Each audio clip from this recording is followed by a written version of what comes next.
Have you ever walked away from a conversation and thought, damn, did I smile enough? Or was I confident enough? Yeah, that's not real confidence.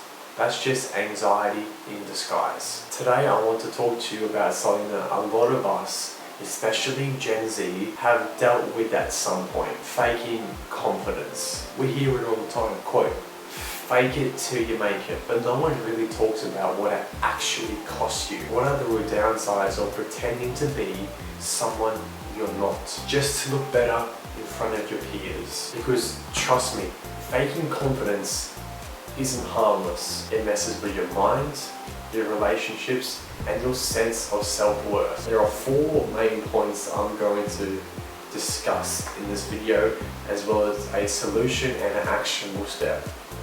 The first point is mental exhaustion. Let's talk about how exhausting it is to fake confidence. You might think that putting on a confident mask seems easy, but in reality, it's like running a marathon in a suit of armor. You're carrying heavy weight that doesn't even need to be there. The pressure you put on yourself is real. Think about it. Trying to remember all these things that you're meant to do to look more confident. Appear tall, don't slouch, smile when you talk or speak with authority, or don't fidget with your hands. At first, it might seem like you're doing all right, but after a while, you are juggling a million thoughts at once, and eventually, all of that mental juggling becomes exhausting. Every time you interact with someone, you're running through your mental checklist. Oh shit, am I standing up right?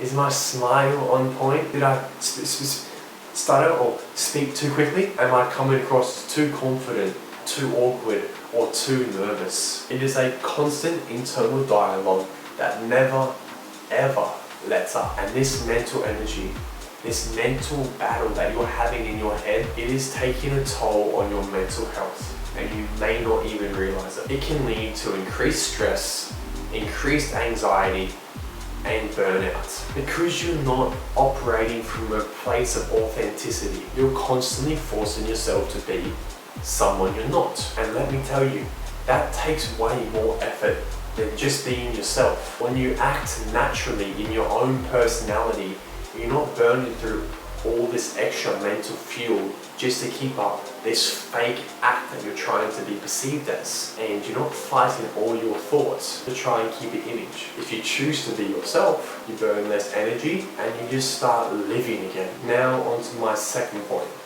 disconnecting from your true self. Now let's talk about the real danger of faking confidence, disconnecting from your true self. You know that feeling when you're talking with someone, but you're constantly thinking about how they perceive you? You're so caught up on what they actually think of you. You're not actually present in that moment with them. You're too busy pretending to be someone you're not. And in that moment, you're not being real.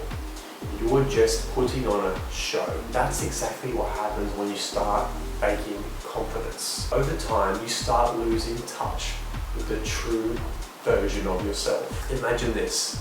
You're at a school assembly, standing in front of everyone. You're supposed to speak confidently, but naturally, you're not a confident person. So you try to force it. You try to act like someone you're not. You're focusing on the part instead of being the part. You read 60 words, but on 2 of those words, you stumble, stutter, and now the whole experience is overshadowed by those 2 very minor mistakes. Here's what happens next. Instead of thinking, I got most of it right, no big deal, whatever, you obsess over those 2 words. You overanalyze them.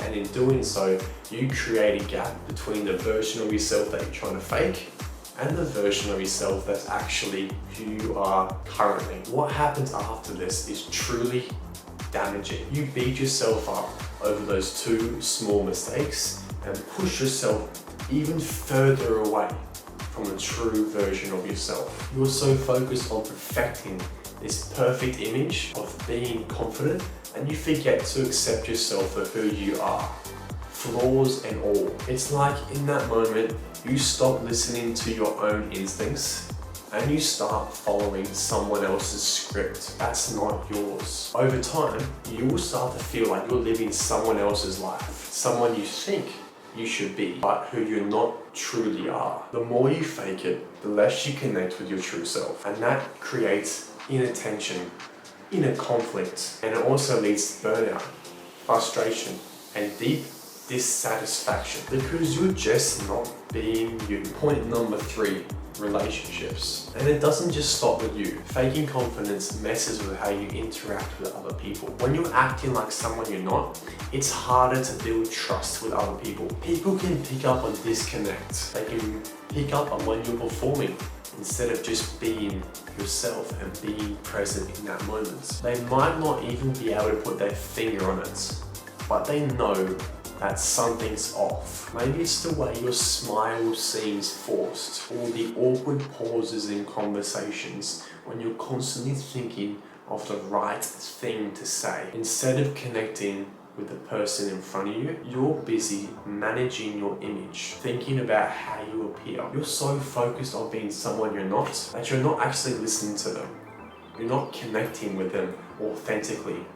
And that creates distance. Let's be real. Authentic relationships are built on honesty, vulnerability, and the ability to just be yourself in the moment. So are you willing to continue pretending to be someone you're not? Risking the real connections that could change your life forever. Friends, family, even a romantic relationship. Those relationships deserve the real you, not the version that's wearing a mask. Point number 4. The big truth. Here's the biggest problem with faking confidence. It's a temporary fix that never lasts. When you fake something, it could be confidence or it could be something else. You're not solving the root problem. You're just covering it up. You're just putting on a show and you're not consulting with the deeper issue, your low level of self-esteem. And let's be honest, how do you even know what real confidence looks like for you? Especially if you've never fully embraced your true self. You're trying to act confident, but you're not even sure what that really means because you've been playing a role that's not true to the true version of yourself. And that's why pretending doesn't work. It's a facade, and eventually cracks in your armor start showing. You end up relying on this act, but it doesn't build a deep sense of inner security. And without that foundation, any confidence you will gain in your life will always be fragile because you haven't built a solid foundation. Real confidence is rooted in self-acceptance, not how you perform in front of others. But here's the thing, confidence isn't something you either have or you don't. It's something you build from the inside out. Onto the solution. So what's the real solution here? How do you stop faking confidence and start building authentic self-esteem? Here's the truth. Confidence starts from within. It comes from genuinely accepting yourself, your strengths, but also your weaknesses and everything that makes up in between. It comes from knowing you're worthy just the way you are, not because of how you present yourself to other people. And here's the thing, you don't have to feel confident all the time. No one does. I don't feel confident all the time. Every single person, even the people that look like they have their life completely together, they have moments of self-doubt, they have moments of insecurity. The key here is to understand that moments don't define you. Being human defines you. So here's how to start building confidence, one step at a time. Onto my actionable step. Here's a challenge for you to start building real confidence instead of faking it. Step 1, stop managing your image. For the next week, focus less on how you're being perceived and focus more on being present. Don't worry about how you look or how you sound. Don't force yourself to smile, to stand a certain way, or to speak more confidently. Just be in the moment. Listen, engage, and respond naturally. Step 2, embrace the awkwardness. If you feel awkward or unnatural, it's a part of the process. You're just being real. Silence is okay. You don't need to fill every gap in conversations. You don't need to search for the right thing to say. If you don't know what to say, don't say anything. Especially don't try to cover it up with a fake persona. Being awkward at first is natural because you have been faking a version of yourself that's not real for so long. You have forgotten what your real version of yourself actually looks like, feels like.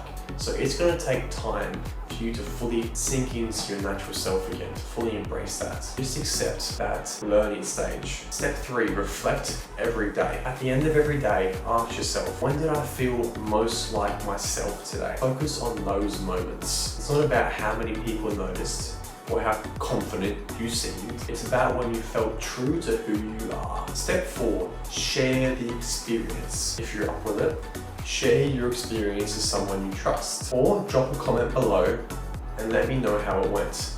I reply to all my comments and I'll give a detailed answer. But remember, this is your journey. Confidence isn't about being perfect. It's about being yourself. Eventually, you will get to a point where you don't even think about it. It's just a natural part of your personality. It's a natural part of your persona. Eventually you get to a point where confidence oozes from you because you have a higher level of self-esteem, because you trust yourself. You trust yourself authentically. You have authentic relationships with other people. You have an authentic relationship with yourself. Eventually you will get to that point. How do I know? Because I am just starting to get to that point. And it's fucking awesome. If you've ever struggled with faking confidence, or you were trying to figure out what real confidence looks like for you, you're not alone. If you like this video, leave a like, subscribe if you want to see more videos like this. Remember, I've given you the ingredients. It's up to you to make the meal. That's it for the video. Peace out, guys.